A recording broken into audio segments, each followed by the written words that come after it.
Hello बच्चों, good morning to all of you. बेटे आज मैं अपने इशू ऑफ डिबेंचर का पहला जो कंसेप्ट है वो आपको समझा रहा हूँ और ये कंसेप्ट हमारे एग्ज़ाम में लगभग 3 नंबर का आपके एग्ज़ाम में आएगा मेरे पास में, तो आराम से समझना।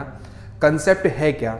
कंसेप्ट का नाम है issue of debenture with terms of redemption. मतलब क्या सर? जब भी कंपनी डिबेंचर इशू करती है तो वो वापसी किस प्रकार से करेगी वो पहले ही आपको बता दिया जाता है। तो यहाँ पर बेटा मेरे पास 6 केस है, 4 केस आपको सामने दिख रहे हैं।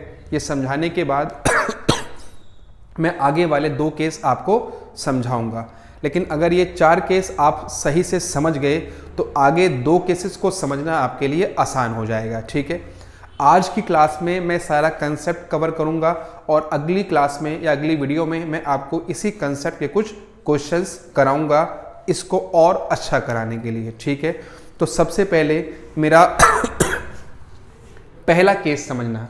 पहला केस ये कहता है, देखो, issue at par, redeemable at par, यानी कि बेटे सबसे पहली बात, रिडीमेबल का मतलब होता है रीपेमेंट। बेटा क्या होता है मेरे पास? रीपेमेंट। ठीक है, जितनी भी बेटा मैं एंट्री कर रहा हूं मैं 1 डिबेंचर को मानकर कर रहा हूं कि मेरे पास केवल 1 डिबेंचर की बात हो रही है। क्लियर है? तो मैंने पहला केस लिया है कि मैंने 100 रुपये का डिबेंचर इशू कर रहा है और मैं वापसी भी 100 रुपये कर रहा हूँ। अगर बेटा 100 रुपये पे इशू कर रहा हूँ तो मेरी जेब में कितने आएंगे? That is 100 rupees. मैं कितने वापसी कर रहा हूँ? वापसी कर रहा हूँ 100 रुपये, यानी कि बेटा मैं 100 रुपये लिया और 100 रुपये वापसी करा, ना कोई नुकसान इस केस में मेरे पास में हो रहा है। ठीक है, तो पहली एंट्री क्या होगी? जितने पे आप इशू करते हैं पहली एंट्री हमेशा उस पर होगी, that is bank account debit to debenture application and allotment, that is 100 rupees. ठीक है मेरी बात। अगली एंट्री क्या होगी? Debenture application and allotment to debenture, that is 100 rupees. ठीक है मेरी बात। मैं आपको 2 बातें बताऊंगा और ये 6 केस समझना आपके लिए आसान बनेगा। सर क्या? जितने पे डिबेंचर इशू हो रहा है पहली एंट्री उस अमाउंट से आती है। क्लियर है? दूसरी बात, परसेंटेज डिबेंचर में हमेशा जाती है बेटा क्या? Face value. ध्यान रखना हमेशा, परसेंटेज डिबेंचर में हमेशा क्या आती है? डिबेंचर की फेस वैल्यू। और पहली एंट्री में क्या आता है? बैंक में इशू प्राइस से एंट्री होती है। तो केस आपके लिए समझना आसान बन जाता है। सेकंड केस आता है इशू एट डिस्काउंट। बेटा अगर मैंने डिस्काउंट पे इशू करे हैं, यानी कि मेरी पॉकेट में कितने आए? 90 रुपये, यानी कि सर पहली एंट्री कितनी होगी? पहली एंट्री 90 रुपये से होगी। क्लियर मेरी बात? अगर यहां पर 90 रुपये क्रेडिट हुए हैं इस वाली एंट्री में, तो यहां पर डेबिट भी कितने होंगे सर? 90 रुपये।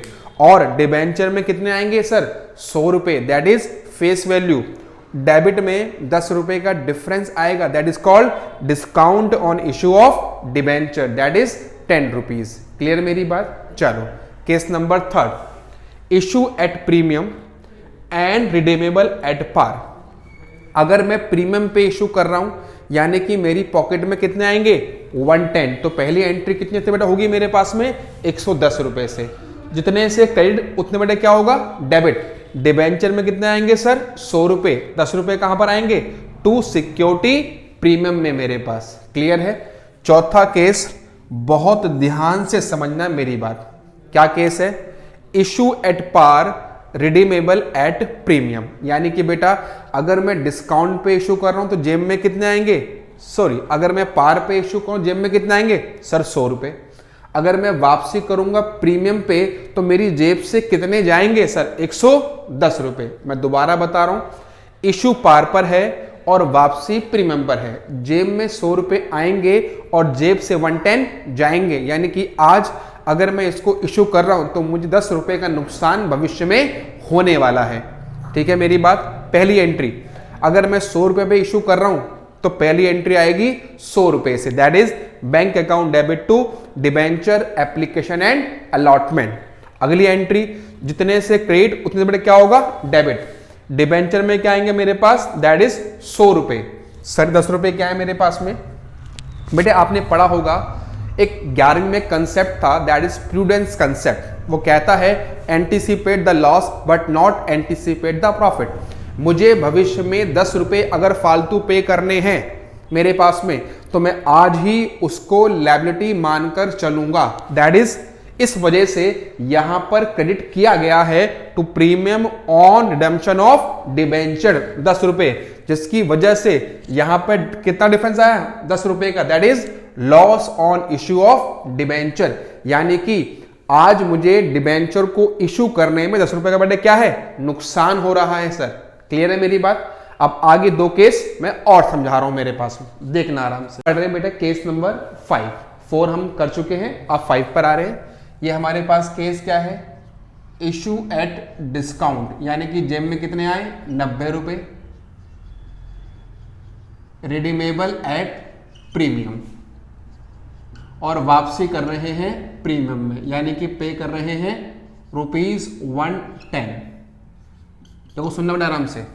बेटा अगर मैं 90 रुपए पे इशू कर रहा हूं तो मेरी पॉकेट में कितना पैसा आएगा सर 90 रुपए। तो पहली एंट्री भी कितने से होगी सर, पहली एंट्री भी होगी 90 रुपए से। चलो जी, जितने अमाउंट से एप्लीकेशन और अलॉटमेंट क्रिएट हुआ है उतने से सर क्या होगा सर, डेबिट होगा।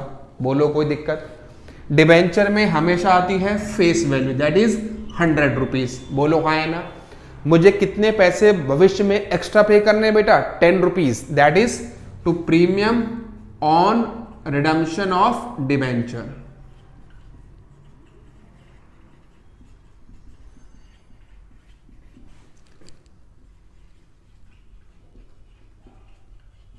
That is 10। तो यहां पर 20 रुपीज मेरे पास में नुकसान हो गया, that is loss on issue of debenture. ठीक है, अब यहां पर आप क्या कर सकते हैं, मैं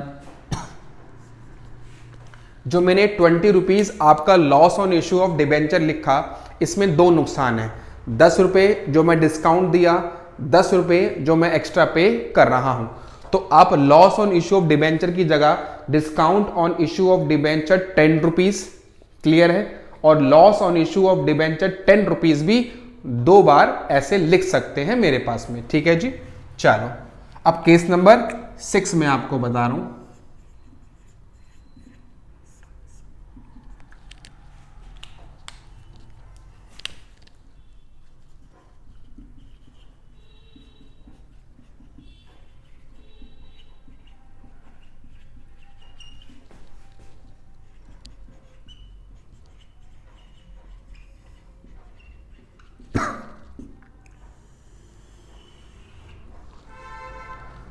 अगला केस है इशू एट प्रीमियम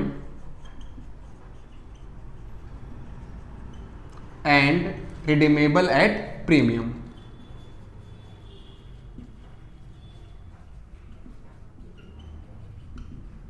यानी कि जेब में आएंगे 110 और वापसी भी करने हैं 110। सबसे पहला पॉइंट बेटे, जेब में कितने आएंगे सर, जेब में आएंगे 110। तो पहली एंट्री कितने से होगी 110 से होगी। Bank account debit to debenture application and allotment.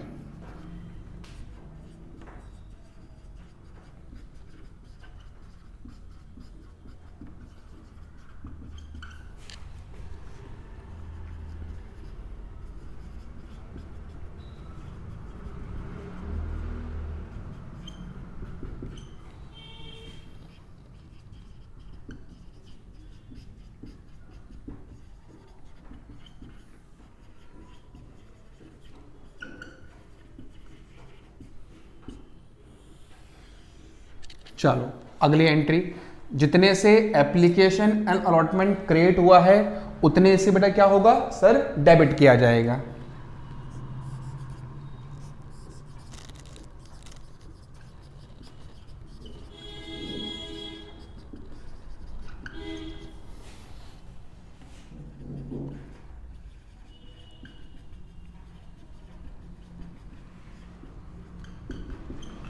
और डिबेंचर हमेशा बेटा किससे होगा सर, फेस वैल्यू से, दैट इज 100 रुपीज। बेटे कितने फालतू पे करने हैं? सब फालतू पे करने हैं 10 रुपीज।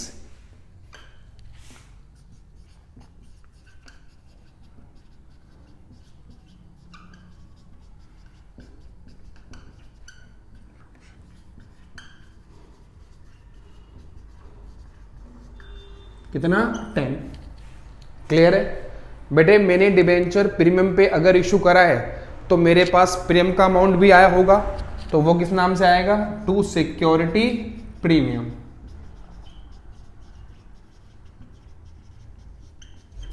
तो ultimate my loss is only ₹10 जो मैं फालतू पे कर रहा हूं।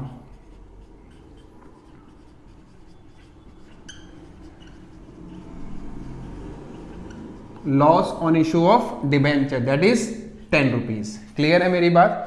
तो आराम समझना, जेब में आए 110, जितने से क्रेडिट उतने से डेबिट, 100 रुपए डिबेंचर में, 10 रुपए जो भविष्य में एक्स्ट्रा पे करूंगा, अभी नुकसान मान के चल रहा हूं, 10 रुपए का प्रीमियम आया वो मैंने यहां पर क्रिएट कर दिया।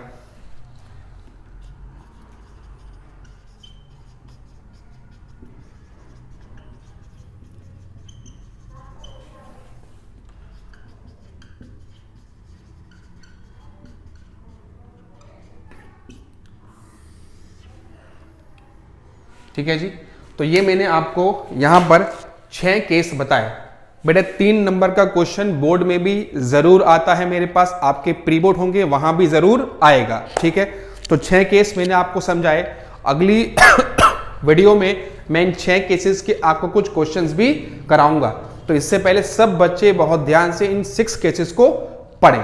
ठीक है मेरी बात? Okay, bye bye and take care.